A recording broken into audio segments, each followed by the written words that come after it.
Social media അങ്ങനെ കുറച്ച് ആവശ്യം ഞാൻ കണ്ടിട്ടുണ്ട്. 24 മണിക്കൂർ ആയില്ലല്ലോ, ഞാൻ കണ്ട അങ്ങനെ കുറച്ച് ആവശ്യങ്ങൾ പലരും ഫോൺ കോളിലൂടെയൊക്കെ പറഞ്ഞിട്ടുണ്ട്. തിരുവനന്തപുരത്ത് വി രാജേഷ് മേയർ ആയതിനു ശേഷം ഇത്തരത്തിൽ ഒരുപാട് സംഭവ വികാസങ്ങളാണ് തിരുവനന്തപുരം. ഒരു KSRTC ബസ്സിനെ 5 പേര് വഴി തടഞ്ഞു നിർത്തിയാൽ കേരളത്തിന്റെ സംവിധാനം അനുസരിച്ച് 42 ദിവസത്തിനുള്ളിൽ മോദി നാട്ടിൽ വരുമെന്നാണ് പറയുകയൊക്കെ ചെയ്യുന്നത്. അപ്പം അതിനു മുമ്പ് നമ്മുടെ ചിലപ്പോൾ ഈ പറയുന്ന പുതിയ മേയറിന്റെ കൂടെ കാണാൻ സാധിക്കാം. അങ്ങനെ നമ്മളെല്ലാവരും പ്രാർത്ഥിക്കേണ്ട ഒരു കാര്യങ്ങൾ തന്നെ. എനിക്ക് ഭയങ്കര ഒരു ആഗ്രഹമാണ് ആ ഒരു സംഭവം. ഓക്കെ, അത് കാണാൻ ആഗ്രഹിക്കുന്നവരൊക്കെ ഉണ്ടോ? ഉണ്ടെങ്കിൽ ഉണ്ടെന്ന് പറ. സംബന്ധമായിട്ടുള്ള കാര്യം സംസാരിക്കാനാണ് വന്നത്. എൻ്റെ കഴിഞ്ഞ വീഡിയോയിൽ വോയിസിന്റെ ചെറിയൊരു വിഷയം വന്നിട്ടുണ്ടായിരുന്നു. അത് എഡിറ്റിംഗ് സമയത്ത് പറ്റിയ ഒരു ഇതാണ്. അത് ആദ്യമേ തന്നെ ഞാൻ സോറി പറയുന്നുണ്ട്. അത് ചില സമയത്ത് അങ്ങനെ കയറി വരാറുണ്ട്. ഓക്കെ, പിന്നെ ലൈക്കിന്റെ കാര്യം 2-3 കമന്റ് കിട്ടിയായിരുന്നു. മോശമായിട്ടുള്ള രീതിയിലെ കമന്റ്സ് ആവുന്നത്. അത് വേറെ ഒന്നും കൊണ്ടല്ല. ഈ ലൈക്ക് ചോദിക്കുന്ന കാര്യം എന്താണെന്ന് വെച്ചാൽ, നമുക്ക് ഒരാൾക്ക് ഒരു ഓട്ടെന്നല്ലേ പറയാൻ പറ്റും. അതുപോലെ തന്നെ ലൈക്ക് ഒരാൾക്ക് ഒരു ലൈക്കേ ഉള്ളൂ.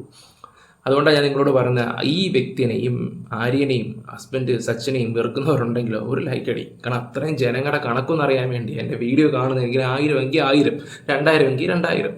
പക്ഷെ അത് ഒരു വ്യക്തിക്ക് ഒരു ലൈക്ക് അടിക്കാൻ പറ്റും. അതുകൊണ്ടാണ് അത് കാണുമ്പോൾ ഒരു മനസ്സുഖം.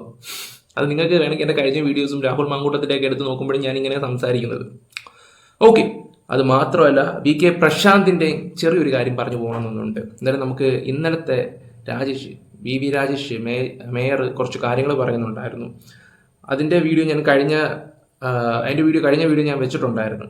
അത് കണ്ടു കാണുമായിരിക്കും. നമ്മുടെ ഈ യദുവിനെ കുറിച്ച് ആൾക്കാർ ചോദിക്കുമ്പോൾ അദ്ദേഹത്തിൻ്റെ ഒരു മറുപടി ഉണ്ടായിരുന്നു. നമുക്ക് ആ ഒരു വീഡിയോ തന്നെ തുടങ്ങാം. വീഡിയോയിലോട്ട് പോകുന്നതിന് മുമ്പ് ആദ്യമായിട്ട് നമ്മുടെ ചാനൽ കാണുന്നവരെല്ലാവരും ഒന്ന് സബ് ചെയ്യുക. നിങ്ങളുടെ അഭിപ്രായങ്ങൾ എന്തായാലും കമന്റ് ബോക്സിൽ കൊടുക്കുക.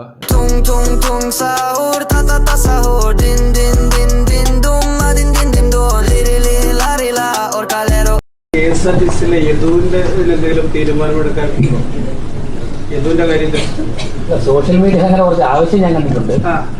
24 മണിക്കൂർ ആയില്ലല്ലോ, ഞാൻ കണ്ട അങ്ങനെ കുറച്ച് ആവശ്യങ്ങൾ പലരും ഫോൺ കോളിലൂടെയൊക്കെ പറഞ്ഞിട്ടുണ്ട്. സോഷ്യൽ മീഡിയയിലല്ല, ജനങ്ങളുടെ മൊത്തം ആവശ്യമാണ്. അത് ഏത് പാർട്ടിക്കാരുടെയും ആവശ്യമാണ് ഈ പറയുന്ന യദുവിനെ എടുക്കണം എന്നുള്ള കാര്യം. കാരണം ഒരു മേയർ കാരണം പോയാണ് അദ്ദേഹത്തിന്റെ ജോലി. അന്ന് വന്ന് കാണിച്ചു കൂട്ടിയ തോന്നിവാസങ്ങൾ, അതും ബസ്സിന്റെ വട്ടം നിന്നിട്ട് ഭാര്യയും ഭർത്താവും കൂടെ നടത്തിയ പ്രസംഗങ്ങളും, അത് മാത്രമല്ല CCTVയും ബസ്സിന്റെ CCTVയും ഈ പറയുന്ന മെമ്മറി കാർഡും എല്ലാം മുക്കുകയും ചെയ്തിട്ട് എല്ലാം ആ പാവത്തിന്റെ തലയിൽ വെച്ചിട്ട് പോയ ആൾക്കാരാണ്. അതുകൊണ്ട് നിങ്ങൾ അയാൾക്കൊരു ജോലി കൊടുത്താല, നിങ്ങളുടെ ഒരു ഡ്രൈവർ ആക്കിയാല, അത് ഏറ്റവും വലിയൊരു ഗുണമായിരിക്കും. അങ്ങനെ വെച്ച് നോക്കുവാണെങ്കിൽ ഉറപ്പാണ് നിങ്ങൾക്ക് നല്ലൊരു ഇതായിരിക്കും നിങ്ങളുടെ പാർട്ടിക്ക് കിട്ടാൻ പോകുന്നത്. പ്രത്യേകിച്ച് BJPക്കാർക്ക്. ഒരു കോൺഗ്രസ്സുകാരൻ എന്ന നിലയ്ക്ക് എനിക്കത് തുറന്നു പറയണമെന്ന് തോന്നി. അത് നല്ലൊരു കാര്യം. കാരണം ആ ഒരു കാര്യത്തിന് ജനങ്ങൾ നിങ്ങളെ ഏറ്റെടുക്കും. ഇപ്പം ഇതുകൊണ്ട് വിഷയമാണ് ഇവിടെ സംസാരിച്ചുകൊണ്ടിരിക്കുന്നത്. കേരളം മൊത്തം സംസാരിക്കുന്ന ഒരു കാര്യമാണ്. അപ്പോൾ പിന്നെ ട്രിവാൻഡ്രം ഞാൻ പറയാതെ തന്നെ അറിയാമല്ലോ. നിങ്ങൾക്ക് ഈ വട്ടം സീറ്റ് കിട്ടിയിട്ടുണ്ടെങ്കിൽ ആ ഇരുന്ന വ്യക്തി എത്രമാത്രം അവിടുത്തെ ജനങ്ങൾ വെറുത്തിട്ടുണ്ട് എന്ന് നിങ്ങൾക്ക് മനസ്സിലാക്കാൻ പറ്റുന്ന ഒരു കാര്യമാണ്. അപ്പോൾ നിങ്ങൾ എന്താ ചെയ്യേണ്ടത്? നിങ്ങൾ ഈ ഒരു കാര്യം ചെയ്താൽ നിങ്ങൾക്ക് വേറെ ലെവലായിരിക്കും. ഈ ഒരു കാര്യം ഒന്ന് ചെയ്ത് നോക്ക്. എന്തായാലും അദ്ദേഹം ചെയ്യുമെന്നാണ് എൻ്റെ മനസ്സ് പറയുന്നത്. ഓക്കെ, പിന്നെ അതുപോലെ തന്നെ VK പ്രശാന്ത് MLA ഇറങ്ങിപ്പോകണം എന്നുള്ള രീതിയിൽ നമ്മുടെ മേഡം പറഞ്ഞെന്ന് പറഞ്ഞു. ശ്രീലേഖ മേഡം സംസാരിച്ചു എന്നുള്ള രീതിയിൽ കുറേ വാർത്തകളും കാര്യങ്ങളൊക്കെ കാണാനായിട്ടുണ്ടായിരുന്നു. ഇറങ്ങിപ്പോകുന്നുള്ള രീതിയിലൊക്കെ ഈ പറയുന്ന ശ്രീലേഖയുടെ മോടെ കല്യാണത്തിന് ഈ പറയുന്ന VK പ്രശാന്ത് ആ വീട്ടിൽ പോയതും സഹകരിച്ചതും നല്ല രീതിയിൽ പോകുന്ന കാര്യങ്ങളൊക്കെ ചർച്ചയായിട്ടുള്ളതായിരുന്നു. ഓക്കെ, ഞാൻ ആ ഒരു വോയിസ് ഇവിടെ വെച്ചുതരാം. അത് കഴിഞ്ഞിട്ട് നമുക്ക് വീണ്ടും ഇതിലോട്ട് വരാം. ഇതൊന്ന് ജസ്റ്റ് ഒന്ന് പറഞ്ഞു പോകാം. ആ വോയിസ് ഒന്ന് കേട്ടു. സഹോദര തുല്യനായിട്ടുള്ള ഒരു ആളാണ് ഇപ്പോഴത്തെ വട്ടിയൂർക്കാവ് MLA പ്രശാന്ത്. അപ്പോൾ ഞാൻ ആദ്യം പറഞ്ഞത്, ഞാൻ അറിഞ്ഞല്ലോ, ഞാൻ കൗൺസിലറായിട്ട് ജയിച്ചു വന്നു ശാസ്തമംഗലം വട്ടിയൂർക്കാവിൽ ഉൾപ്പെടുന്ന ഒരു സ്ഥലമാണ്. എല്ലാ സഹായ സഹകരണവും ഉണ്ടാവണം എന്ന് പറഞ്ഞു. ഓ ശരി ചേച്ചി എന്ന് പറഞ്ഞു. അതിനുശേഷം ഞാൻ എനിക്കൊരു റിക്വസ്റ്റ് ഉണ്ട്. എനിക്കിരിക്കാനൊരു സ്ഥലമില്ല. അപ്പോൾ ആ ഒരു ഓഫീസ് പ്രശാന്ത് ഒന്ന് മാറിത്തരാൻ പറ്റുമോ, അതൊന്ന് പരിഗണിക്കണേ, അതെൻ്റെ ഒരു റിക്വസ്റ്റ് ആണ് എന്ന് പറഞ്ഞു. അപ്പോൾ അദ്ദേഹം പറഞ്ഞു അത് ഇപ്രാവശ്യം ബുദ്ധിമുട്ടായിരിക്കും, ഇലക്ഷൻ കഴിയുന്നത് വരെ. അത് പത്രക്കാരോട് ഞാൻ എന്ത് പറയും എന്ന് ചോദിച്ചപ്പോൾ ഞാൻ പറഞ്ഞു മേയറുടെ ഒരു സ്ഥാനം ഇരുന്നപ്പോൾ അതിന് ശേഷം എടുത്ത ഒരു ഓഫീസാണെന്നാണ് ഞാൻ അറിയുന്നത്. അത് അടുത്ത ഇലക്ഷൻ്റെ സൗകര്യാർത്ഥം MLA ക്വാർട്ടേഴ്സിലേക്കോ അല്ലെങ്കിൽ കുറച്ചുകൂടെ നല്ലൊരു സ്ഥലം കിട്ടിയപ്പോഴോ മാറി എന്ന് പ്രശാന്തിന് പറയാമല്ലോ. ഇതെനിക്ക് കിട്ടിയാൽ എനിക്ക് 5 വർഷത്തേക്ക് കൗൺസിലർ ആയിരിക്കേണ്ടതല്ലേ, എൻ്റെ ഓഫീസ് വർക്ക് ചെയ്യേണ്ടതല്ലേ, എനിക്കിവിടെ ജോലി ചെയ്യേണ്ടതല്ലേ, ഒരുപാട് പേർക്ക് ഇവിടെ ഇരിക്കേണ്ട സ്ഥലം അല്ലേ. അപ്പോൾ അതുകൊണ്ട് എനിക്ക് ഈ പരിമിതമായ സ്ഥലത്തിരുന്ന് ഓപ്പറേറ്റ് ചെയ്യാൻ പറ്റില്ല. അതുകൊണ്ട് എൻ്റെ റിക്വസ്റ്റാണ്, ദയവ് ഇതൊന്ന് പരിഗണിക്കണം. പെട്ടെന്ന് വേണ്ട, പതുക്കെ മതി, പ്ലീസ്, എൻ്റെ റിക്വസ്റ്റാണ്, ഒന്ന് പരിഗണിക്കണം എന്ന് പറഞ്ഞപ്പോൾ അദ്ദേഹമാണ് ഇങ്ങോട്ട് പറഞ്ഞത് അത് പറ്റില്ല, ഒഴിപ്പിക്കാമെങ്കിൽ ഒഴിപ്പിച്ചോ എന്ന് പറഞ്ഞു. ഞാൻ അതിന് ശേഷം അങ്ങനെ പറയല്ലേ പ്രശാന്ത്, ഞാൻ ഒരു സഹോദരി ചേച്ചിയുടെ സ്ഥാനത്ത് നിന്ന് പറയുകയാണ്. മധു കേട്ടതാണ്, എൻ്റെ കൂടെ എൻ്റെ ഭർത്താവ് ഉണ്ടായിരുന്നു, വേണമെങ്കിൽ അദ്ദേഹത്തോടും ചോദിക്കാം. എൻ്റെ ഫോണിൽ റെക്കോർഡില്ല, ഞാൻ അങ്ങനെ ഒരു ക്രാഫ്റ്റിനെസ് എനിക്കില്ല, ഞാൻ ആരുടെയും ഫോൺ കോൾ റെക്കോർഡ് ചെയ്ത് വെക്കാറില്ല. പക്ഷേ എൻ്റെ അറിവിൽ പ്രശാന്തിൻ്റെ ഫോണിൽ കോൾ റെക്കോർഡ് ഉണ്ടെന്നാണ് തോന്നുന്നത്. നിങ്ങളത് പരിശോധിച്ച് നോക്കൂ. എൻ്റെ യാചനാ സ്വരവും പ്രശാന്ത് ഇങ്ങോട്ട് സംസാരിച്ച സ്വരവും നിങ്ങൾക്ക് തന്നെ നേരിട്ട് കേൾക്കാം. ഇതൊരു അവസരമായി കരുതി പ്രശാന്ത് രംഗത്ത് വരുന്നു. എന്നിട്ട് പ്രശാന്ത് പറയുന്നു, ഭീഷണിപ്പെടുത്തി ഒഴിഞ്ഞു പോകാൻ ആവശ്യപ്പെട്ടോ. അപ്പോഴേക്കും എല്ലാവരും റിപ്പോർട്ടർ ചാനലും സകലും ചാടിയിറങ്ങുന്നു. ശ്രീലേഖ BJP-കാരിയാണ്, ശ്രീലേഖയുടെ നെഞ്ചത്തേക്ക് കയറുകയാണ്. പക്ഷേ ശ്രീലേഖ ആ കെണിയിൽ വീണില്ല. സുരേഷ് ഗോപി പലപ്പോഴും ഇത്തരം കെണിയിൽ വീണു പോവാറുണ്ട്. ശ്രീലേഖ ആ കെണിയിൽ വീണില്ല. നിങ്ങൾ പറഞ്ഞോളൂ, നിങ്ങൾ എക്കാലത്തും എനിക്കെതിരാണല്ലോ എന്ന സൗമ്യമായ ഒരു ഭാഷ. ഒരു ചെറിയ തിരുവനന്തപുരം കോർപ്പറേഷനിലെ ഒരു കൗൺസിലിലെ ഒരു ചെറിയ പ്രശ്നം നിങ്ങളൊരു രാഷ്ട്രീയ പ്രശ്നമാക്കി മാറ്റരുത്. വളരെ ചെറിയ പ്രശ്നം ഇതുപോലെ വിവാദമാക്കരുത്. ഇനിയും വലിയ വലിയ കോൺട്രവേഴ്സീസ് ഉണ്ടല്ലോ. നിങ്ങൾ എന്തിനാ ഇതിൻ്റെ പുറകെ ഇങ്ങനെ കടിച്ചു തൂങ്ങുന്നതെന്ന് എനിക്ക് പറയാനുള്ളൂ. എല്ലാം വിവാദമാക്കുന്ന സ്വഭാവം ഉള്ളത് കൊണ്ട് എനിക്ക് സംതൃപ്തിയാണ്. ഞാൻ ഇവിടെ കൗൺസിലറായിട്ട് തന്നെ തുടരും. ഇവിടുത്തെ ജനങ്ങളാണ് എന്നെ വോട്ട് ചെയ്ത് ജയിപ്പിച്ചത്. അവരെ സേവനം ചെയ്യുക എന്നുള്ളതാണ് എന്നിൽ അർപ്പിതമായിട്ടുള്ള ദൗത്യം. അതെനിക്ക് സത്യസന്ധമായിട്ടും കൃത്യനിർവഹണം വളരെ സന്തോഷമായിട്ടും നിർവഹിക്കണം എന്ന് ആഗ്രഹമുള്ളത് കൊണ്ടാണ് ഈ ഓഫീസ് എനിക്ക് വേണമെന്ന് ഞാൻ പറഞ്ഞത്. അതിൽ ഞാൻ ഉറച്ചു നിൽക്കാനാണ് ആഗ്രഹിക്കുന്നത്. എനിക്കൊരു അതൃപ്തിയും അനിഷ്ടവും ഒന്നും ആരോടും ഇല്ല, നിങ്ങളോടും ഇല്ല, എല്ലാവരോടും സ്നേഹം മാത്രം. ഓക്കെ, അവർ സ്ട്രോങ് ആയിട്ട് തന്നെ ആ ഒരു നിലപാടിൽ ഉറച്ചു നിൽക്കുന്നുണ്ടെങ്കിൽ അവർക്ക് കൈയടി കൊടുക്കേണ്ട ഒരു കാര്യങ്ങൾ തന്നെയാണ്. അവർ കോൺഫിഡൻസോടാണ് പറയുന്നത്. അവരുടെ റെക്കോർഡും കാര്യങ്ങളൊന്നുമില്ല. ഈ പറയുന്ന VK പ്രശാന്തിൻ്റെ ചിലപ്പോൾ അത് കണ്ടിരിക്കും. അതുണ്ടെങ്കിൽ ശരിയാണ്, ഉണ്ടെങ്കിൽ അവൻ പുറത്തു വിടട്ടെ. ചിലപ്പോൾ ഒരു മാന്യമായിട്ടായിരിക്കും സംസാരിച്ചത്. പ്രശാന്ത് ചിലപ്പോൾ നാണക്കേടായി കാണുമായിരിക്കും. കഷ്ടം. ഓക്കെ, ഇനി നമുക്ക് ഈ പറയുന്ന യദുവിൻ്റെ കാര്യത്തിലോട്ട് വരാം. അതിനു മുമ്പ് അന്നത്തെ വിഷയത്തിൽ ഒരു വക്കീൽ പറയുന്നതിൻ്റെ ഒരു വീഡിയോ വെച്ച് തരാം. ഇപ്പം തൊട്ടത് എല്ലാം AI ആണെന്ന് പറഞ്ഞിട്ട് അങ്ങ് സഹകന്മാരങ്ങ് മുങ്ങിക്കൊണ്ടിരിക്കുക. എന്തായാലും ഈ ഒരു വീഡിയോ കാണും. ഒരു വക്കീൽ പറയുന്നത് കേട്ട് നോക്കണേ. ഒരു KSRTC ബസ്സിനെ 5 പേര് വഴിയിൽ തടഞ്ഞു നിർത്തിയാൽ കേരളത്തിന്റെ സംവിധാനം അനുസരിച്ചിട്ട് അവർക്കെതിരെ എന്നേ കേസെടുത്ത് റിമാൻഡ് ചെയ്യും. ശരിയല്ലേ? സാധാരണ ഇതിൽ നമ്മൾ KSRTC ബസ്സിന്റെ സൈഡിൽ കൂടെ പോയാൽ പോലും കണ്ടക്ടറോട് മോശമായി സംസാരിച്ചാൽ കേസെടുക്കും, ഔദ്യോഗിക നിർമ്മാണം തടസ്സപ്പെടുത്തിയതിന്. പക്ഷേ ഈ കേസിൽ CCTV വിഷ്വൽസും വീഡിയോയും എല്ലാവരും രാജ്യത്തുള്ള എല്ലാവരും കണ്ടെത്തി ഈ 2 ആൾക്കാർ അല്ലെങ്കിൽ ഇവർ മാത്രം കുറ്റം ചെയ്തിട്ടില്ല. ഇതിനകത്ത് റോഡിലെ സീബ്ര ലൈനിൽ വണ്ടി കൊണ്ടിട്ടതാണ് അതിനകത്തൊരു ഒഫൻസ് എന്ന് പറഞ്ഞു ഒരാളെ മാത്രം പ്രതിയാക്കി ചാർജ് കൊടുക്കുമ്പോൾ അതിനകത്ത് എന്താണ് പോലീസ് ചെയ്തതെന്നുള്ളത് കൃത്യമായിട്ട് മനസ്സിലാവുന്നില്ലേ? ഈ ലോകത്തുള്ള എല്ലാവരും സമ്മതിക്കുന്നുണ്ട്, ഇൻക്ലൂഡിങ് പോലീസ് ഓഫീസേഴ്സ് വരെ സമ്മതിക്കുന്നുണ്ട്. കാരണം പോലീസ് ഉൾപ്പെടെ ഇത് സമ്മതിക്കുന്നുണ്ട്. പക്ഷെ എന്ത് ചെയ്യാനാ, ഇവിടുത്തെ നിയമം, അധികാരം അതുണ്ടെങ്കിൽ ഏതവനും എന്ത് തോന്നിയാസം ആവാലോ. ഓക്കെ, എന്തായാലും യദുവിന്റെ കാര്യങ്ങൾ ഇപ്പൊ പല ചാനലിലും ചർച്ച ചെയ്യുന്ന ഞാൻ കണ്ടിട്ടുണ്ട്. ഞാൻ അതൊരു വീഡിയോ ഞാൻ വെച്ച് തരാവേ. തിരുവനന്തപുരത്ത് VV രാജേഷ് മേയർ ആയതിനു ശേഷം ഇത്തരത്തിൽ ഒരുപാട് സംഭവ വികാസങ്ങളാണ് തിരുവനന്തപുരം കോർപ്പറേഷനിൽ നടന്നുകൊണ്ടിരിക്കുന്നത്. മേയർ ആകാത്തതിന്റെ ഒരു ഫ്രസ്ട്രേഷൻ ഈ പറയുന്ന ശ്രീലേഖ നമ്മുടെ MLA-ക്കെതിരെ കാണിക്കുന്നത് നമ്മൾ കണ്ടിരുന്നു, പ്രശാന്തിനെതിരെ. ഇപ്പോ VV രാജേഷിന് അത് നിങ്ങൾ തെറ്റിദ്ധരിക്കുന്നതാണ്. അവരത്രയും കോൺഫിഡൻസോടെ പറയുന്നതിന്റെ ഒരു വോയിസ് ആണ് ഞാൻ നിങ്ങൾക്ക് വെച്ച് തന്നിരിക്കുന്നത്. അപ്പം ചില ആൾക്കാർ ഇവർ ദേഷ്യം തീർക്കുകയാണെന്നുള്ള രീതിയിൽ അത് ഈ സഹാക്കന്മാർ വളച്ചൊടിച്ച് തിരിച്ചു മറച്ച് വെക്കുന്നതാണ്. അത് അവരുടെ ഒരു രീതിയും അങ്ങനെയാണ്. ഇപ്പൊ കർണാടകയിലെ ഒരു ബിൽഡിംഗ് ഇടിച്ച് മാറ്റിയത് അതും ഇതുപോലെ വളച്ചൊടിക്കുന്നുണ്ട് ഇവിടുത്തെ കേരള ജനങ്ങളെ പറ്റിക്കാൻ വേണ്ടി സഹാക്കന്മാർ.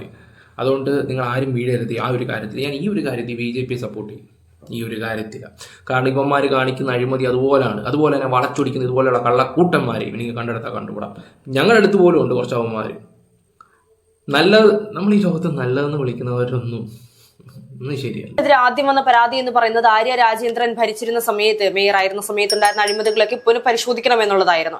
അതിന് പിന്നാലെ പല കോണുകളിൽ നിന്നും ഉയർന്നു കേൾക്കുന്നത് ആര്യ കാരണം ജോലി പോയ യദുവിനെ കുറിച്ച്, ഡ്രൈവർ യദുവിന് ഇനി മേയറുടെ ഡ്രൈവറായി ജോലി ലഭിക്കാൻ സാധ്യതയുണ്ടോ എന്നുള്ളതാണ്. അതിൽ യദുവിനോട് പോലും പലരും ചോദിച്ചപ്പോൾ അദ്ദേഹം പറയുന്നത് അങ്ങനെ ഒരു ഓഫർ വന്നാൽ ഞാൻ ഒരിക്കലും നിരസിക്കില്ല എന്നുള്ള രീതിയിലാണ്. കാരണം ജോലി വേണം, എനിക്ക് ജോലിയില്ല എന്ന് അദ്ദേഹം പറയുന്നുണ്ട്. പക്ഷെ അത്തരത്തിലൊരു സാധ്യത നമുക്ക് തള്ളിക്കളയാൻ സാധിക്കുമോ? അല്ല, തീർച്ചയായും. അതായത് കഴിഞ്ഞ ദിവസം VV രാജേഷ് നടത്തിയ പത്രസമ്മേളനത്തിൽ ഉൾപ്പെടെ ഇതുമായി ബന്ധപ്പെട്ട ചോദ്യങ്ങൾ ഉയർന്നിരുന്നു. അപ്പോൾ 24 മണിക്കൂറേ ആയിട്ടുള്ളൂ ഇതുമായി ബന്ധപ്പെട്ട് തനിക്ക് പരാതികളും അതേപോലെ തന്നെ ഫോൺ വിളികളും ഒക്കെ വരുന്നു എന്ന് പറയുന്നു. പക്ഷേ ഇതുവരെ BJPയുടെ ഭാഗത്തു നിന്നോ അല്ലെങ്കിൽ കോർപ്പറേഷന്റെ ഭാഗത്തു നിന്നോ മേയറുടെ ഭാഗത്തു നിന്നോ ഇത്തരത്തിലൊരു ഉറപ്പ് കിട്ടിയിട്ടില്ല. സാധാരണക്കാർക്കിടയിൽ ഭയങ്കരമായിട്ടൊരു ഇമ്പാക്റ്റ് ഉണ്ടാക്കും. അതായത് നേരത്തെ ഹർഷ സൂചിപ്പിച്ചതുപോലെ, അതായത് CPM പറഞ്ഞു വിട്ട, CPM കാരണം തൊഴിൽ നഷ്ടപ്പെട്ട, ഒരു തൊഴിലാളി പാർട്ടി കാരണം തൊഴിൽ നഷ്ടപ്പെട്ട, അത് തിരുവനന്തപുരത്തിൻ്റെ മേയർ കാരണം തൊഴിൽ നഷ്ടപ്പെട്ട ഒരാൾക്ക് BJP ജോലി കൊടുക്കുന്നു. അതും എന്താണ്, സുപ്രധാനമായ VV രാജേഷിനെ പോലെ മേയറിന്റെ ഡ്രൈവറായി സാരഥിയായി കൊടുക്കൂ എന്ന് പറയുമ്പോൾ BJP നൽകുന്ന സന്ദേശം വലുതാണ്. പക്ഷേ ഒരു കൂട്ടം ആൾക്കാരെ ഇത് വലിയ രീതിയിൽ സ്വാധീനിക്കുകയും VV രാജേഷിന് കയ്യടി കിട്ടുകയും സമൂഹ മാധ്യമങ്ങളിൽ ഒരുപാട് പോസ്റ്റുകളും അതേപോലെ തന്നെ അഭിനന്ദന പ്രവാഹവും ആശ്ലേഷിപ്പുകളൊക്കെ ലഭിക്കുമ്പോൾ മറുഘട്ടത്തിൽ അവരുടെ പൊളിറ്റിക്സ് ചർച്ച ചെയ്യപ്പെടുന്ന നോക്കുന്ന കോൺഗ്രസ് പോലെ ശക്തമായ ഒരു സംഘടന, CPM പോലെ ശക്തമായ സംഘടന, ഇതെല്ലാം തന്നെ അവർ ഡിസ്കസ് ചെയ്യുന്നൊരു സാഹചര്യം ഉണ്ടാവും. അപ്പം അത്തരത്തിൽ ഇതിനെ ഏത് നിലയിലേക്ക് കൊണ്ടുപോകുമെന്ന് ഇന്ന് ഞാൻ ഒരു 1-2 ആഴ്ചയായിട്ട് ഈ ഒരു ചർച്ചയാണ്. യദുവിന്റെ കാര്യം ഇപ്പൊ കണ്ടില്ലേ, എങ്ങനെയെങ്കിലും അദ്ദേഹത്തിന് ആ ഒരു ജോലി കൊടുത്തായിരുന്നെങ്കിൽ ഒരു നല്ലൊരു കാര്യം തന്നെയാണ്. കാരണം ഇപ്പോൾ ഏത് ന്യൂസ് എടുത്ത് നോക്കിയാലും യദുവിന് ആ ഒരു ജോലി കിട്ടണമെന്ന് പ്രാർത്ഥിക്കാൻ ഒരുപാട് ആൾക്കാരുണ്ട്. അതുപോലെ തന്നെ മേയറിനെ കുറിച്ചും എല്ലാവർക്കും നല്ല അഭിപ്രായമുണ്ട്. ഇപ്പോഴത്തെ മേയർ നല്ല മെച്യൂരിറ്റിയാണ്, അത്യാവശ്യം അർഹതപ്പെട്ട ആളുടെ കയ്യിൽ തന്നെയാണ് ഈ ഒരു സ്ഥാനം എത്തിയെന്നാണ് ജനങ്ങൾ സംസാരിക്കുകയും ചെയ്യുന്നത്. അപ്പം അത് പൂർണ്ണമാക്കണം. നിങ്ങൾ ആദ്യം ചെയ്യേണ്ട ഒരു കാര്യം എന്താണെന്ന് വെച്ചാൽ അദ്ദേഹത്തിനൊരു ജോലി കൊടുക്കുക, നിങ്ങൾ ഡ്രൈവറാക്കുക. ആക്കി കഴിഞ്ഞാൽ അത് ഈ പറയുന്ന ആര്യയ്ക്ക് കിട്ടുന്ന ഏറ്റവും വലിയൊരു അടിയായിരിക്കും. ആര്യയ്ക്ക് കിട്ടുന്ന ഏറ്റവും വലിയ അടി എന്ന് വെച്ചാൽ ഏറ്റവും വലിയ അടി. ഇപ്പം ഈ പറയുന്ന ആര്യ ഇപ്പം ട്രിവാൻഡ്രം വിട്ട് കോഴിക്കോടോട്ട് പോവാണെന്നൊക്കെ പറയുകയൊക്കെ ചെയ്യുന്നുണ്ട്. കിട്ടുമ്പറക്കായിട്ട് എനിക്ക് തോന്നുന്നു നാട് വിടാൻ പോകും. അടുത്ത വട്ടം ഈ ഹസ്ബൻഡ് എന്ന് പറഞ്ഞൊരു വ്യക്തി ഉണ്ടല്ലോ, MLA, അവൻ ഇലക്ഷന് നിൽക്കുമ്പോൾ അവൻ അതിനുള്ള കറക്റ്റ് മറുപടി നിങ്ങൾ ജനങ്ങൾ കൊടുക്കണം. കാരണം ഇനി എവിടെ നിന്നാലും ജയിക്കാത്ത രീതിയിൽ ആക്കി കൊടുക്കണം. ഇങ്ങനെയുള്ളവരൊന്നും, ഞാനൊരു കാര്യം പറയാം, ഏത് പാർട്ടിയായാലും നല്ലത് ചെയ്ത് കണ്ട നല്ലതെന്ന് ഞാൻ പറയുന്നൊരു വ്യക്തിയാണ്. ഞാൻ BJPയെ കുറിച്ച് എനിക്ക് സംസാരിച്ചില്ലേ, ഞാൻ കുറച്ച് ദിവസം കൊണ്ട് ഈ വ്യക്തിയെ കുറിച്ച് ഇങ്ങനെ ഓരോ കാര്യങ്ങൾ ഇങ്ങനെ നോക്കിക്കൊണ്ടിരിക്കുകയായിരുന്നു. ഈ പറഞ്ഞ VV രാജേഷിനെ കുറിച്ചാണെങ്കിലും, ഇന്ന് ഞാൻ രാവിലെ ജിമ്മ് കഴിഞ്ഞ് വന്നിട്ട് നേരെ നമ്മൾ ചായക്കട ചെന്നിട്ടാണെങ്കിലും ഇതിരുന്ന് കണ്ട് ഫുഡ് കഴിച്ച് വീട്ടിൽ ഇരുന്നിട്ടാണെങ്കിലും ഇതൊക്കെ ഇപ്പം എവിടെ നോക്കിയാലും ഞാൻ ഈ വ്യക്തിയെ കുറിച്ച് ഇങ്ങനെ ഓരോ കാര്യങ്ങൾ ഇങ്ങനെ നോട്ട് ചെയ്ത് ഇങ്ങനെ മനസ്സിലാക്കി എനിക്ക് തോന്നുന്നു ഇദ്ദേഹത്തിനെ കൊണ്ട് കുറച്ച് മാറ്റങ്ങൾ വരാൻ ചാൻസ് ഉണ്ട്. സീരിയസ്ലി ഞാൻ പറയാമല്ലോ, ഇവിടെ പാർട്ടിയല്ല ഞാൻ പറയുന്നത്. ഒരു പാർട്ടി, ഇപ്പം ഞാനൊരു പാർട്ടി വിശ്വസിച്ച് നിൽക്കുന്ന ഒരു വ്യക്തി എന്തായാലും ഇങ്ങനെ പറയത്തില്ല, ആരാണെങ്കിലും പറയത്തില്ല, നമ്മുടെ പാർട്ടിയെ പോലത്താലേ നോക്കത്തുള്ളൂ. പക്ഷെ നല്ലത് ചെയ്യാൻ ഒരാൾ വന്നിട്ടുണ്ടെങ്കിൽ ആ വ്യക്തിനെ നല്ലത് തന്നെ പറയും. അങ്ങനെ വേണം. അതാണ് രാഷ്ട്രീയം എന്ന് പറഞ്ഞാൽ. ഞാനിപ്പോൾ ഒരു കാര്യം പറയട്ടെ, നമ്മളെന്താ പൊതുപ്രവർത്തനം എന്നല്ല ഇതിന് പറയുന്നത്. ഇപ്പം എല്ലാ പാർട്ടിക്കാരും നേരെ ഇപ്പോൾ ഉണ്ടെങ്കിൽ ഒരാൾക്കൊരു ദാഹിക്കുന്നെങ്കിൽ ഒരു പാർട്ടിക്കാർ നിറഞ്ഞു നിൽക്കുക, ഓക്കെ, അവർക്ക് പുറത്ത് പോകാൻ പറ്റാത്തൊരു സാഹചര്യം, ആ ഒരു സാഹചര്യം ആകുമ്പം നമ്മൾ വെള്ളം കാര്യങ്ങളൊക്കെ കൊടുത്ത സമയത്ത് ചില ആൾക്കാരോ ഇന്ന പാർട്ടിക്കാരനാണ് കൊണ്ടുവരുന്നത്, അതുകൊണ്ട് അത് മേടിക്കണ്ട, അങ്ങനെയൊക്കെ സംസാരിക്കുന്ന ചില ആൾക്കാരുണ്ട്. എനിക്ക് അങ്ങനെ ഒരു അനുഭവം ഉണ്ടായിട്ടുണ്ട്. ഞാൻ എല്ലാവർക്കും നോർമലായിട്ടാണ് കാണുന്നത്, എല്ലാവരും ഒരുപോലെ കാണുന്നത്. അങ്ങനെ ഇങ്ങനെ കൊടുത്തപ്പോഴത്തേക്ക് അയ്യോ ഇവനാ കൊണ്ടുവന്നേ, അത് ശരിയാവത്തില്ല എന്നുള്ള രീതിയിൽ അങ്ങനെ ചിന്തിക്കുന്ന കുറേ ആൾക്കാരുണ്ട്. ഞാനും നിങ്ങളും ഒക്കെ ചെയ്യുന്ന പ്രവർത്തനമാണ്. അല്ലെങ്കിൽ ഓക്കെ നോർമലായിട്ടുള്ള ഒരാളാണെങ്കിൽ ഇങ്ങോട്ട് അത് കൂടി അതങ്ങനെയാണ്, അങ്ങനെ വേണ്ടത് സത്യം പറഞ്ഞാൽ. ഇപ്പം കുറേ ആൾക്കാർ മനസ്സിൽ വിഷങ്ങൾ കുത്തി നിറച്ച് കുറേ ആൾക്കാർ നടപ്പുമുണ്ട്. എനിക്ക് ഇങ്ങനെയുള്ള രാഷ്ട്രീയക്കാരോടൊന്നും വലിയ യോജിപ്പില്ല. അതിപ്പോൾ നാട്ടിലാണെങ്കിലും വീട്ടിലാണെങ്കിലും എവിടെയാണെങ്കിലും ഞാനത് മുഖത്ത് നോക്കി തുറന്നടിച്ച് സംസാരിക്കും. എൻ്റെ ഒരു രീതി അങ്ങനെയാണ്. ഓക്കെ, എന്നാലും നിങ്ങളുടെ അഭിപ്രായങ്ങൾ എന്തായാലും കമന്റ് ബോക്സിൽ രേഖപ്പെടുത്തുക. പിന്നെ നിങ്ങൾക്ക് ആർക്കെങ്കിലും ഇതിനെക്കുറിച്ച് എന്തെങ്കിലുമൊക്കെ സംസാരിക്കാൻ ആഗ്രഹം ഉണ്ടെങ്കിൽ വോയിസ് അയക്കാം. എൻ്റെ ഇൻസ്റ്റയെ കോൺടാക്ട് ചെയ്താൽ മതി, ഡാനിസത്തി MS നടിച്ചാൽ മതി. എന്നിട്ട് എനിക്ക് മെസ്സേജ് ഇട്ടാൽ മതി. നിങ്ങൾക്ക് എന്തെങ്കിലും പറയാനുണ്ടെങ്കിൽ നമ്മുടെ ചാനലിലൂടെ വിടുന്നതായിരിക്കും. By, love you.